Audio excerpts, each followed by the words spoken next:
Alright, let's just jump right into this. Mashed potatoes. More mashed potatoes and half a potato. And one single pork chop.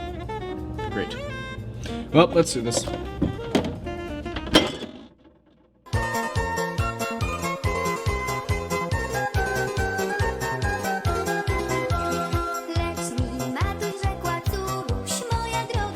Dzień dobry! Welcome back to another Leftovers with Matt. I think the cat's out of the bag on this one. The hat, the red shirt, traditional Polish music. Yeah, I'm making pierogies today. First I need to get this off me. Alright, so due to an error on my part, I didn't press record when I combined all the ingredients for the pierogi dough.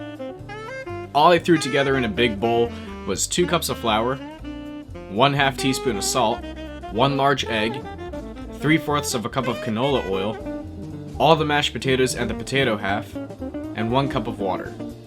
I pretty much mashed up the half of a potato and then mixed everything together thoroughly until I had a consistency of dough.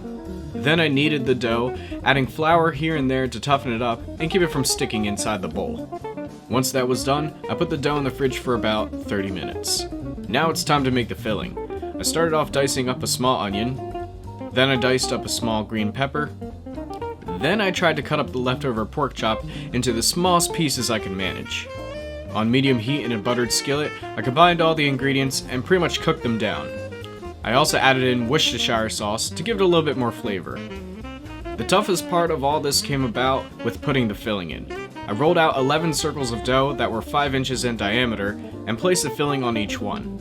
Of course, with the horrible tongs that I had, the filling just kept going all over the place, and a lot of the dough was either overcrowded or didn't have enough filling. The next step was just as hard because I had to fold the dough over for each piece and crimp the edges. In a pot of boiling water, I put in the first 2 pierogies. When they're done being boiled, they usually float to the top. Unfortunately though, the dough kept ripping apart and all the filling kept going into the water, so I pretty much ended up with pork soup. After boiling all the pierogies, I fried them up in a skillet with butter. This gave them a nice little crispy look that ensured that they were cooked fully. And there you have it, leftover pork pierogies. These 2 were the only relatively good looking ones. And then there's the rest.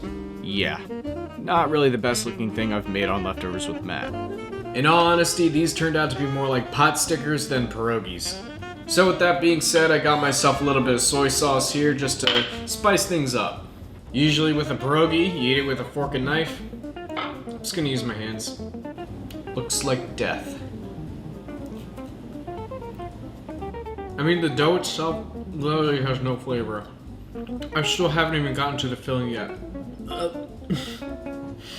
It's kind of hard to swallow.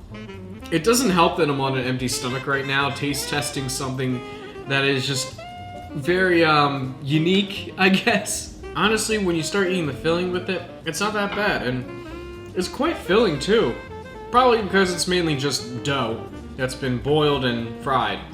Overall, it was quite the challenge making the pierogies, and I'm starting to think that making dough-based dishes is not really my forte.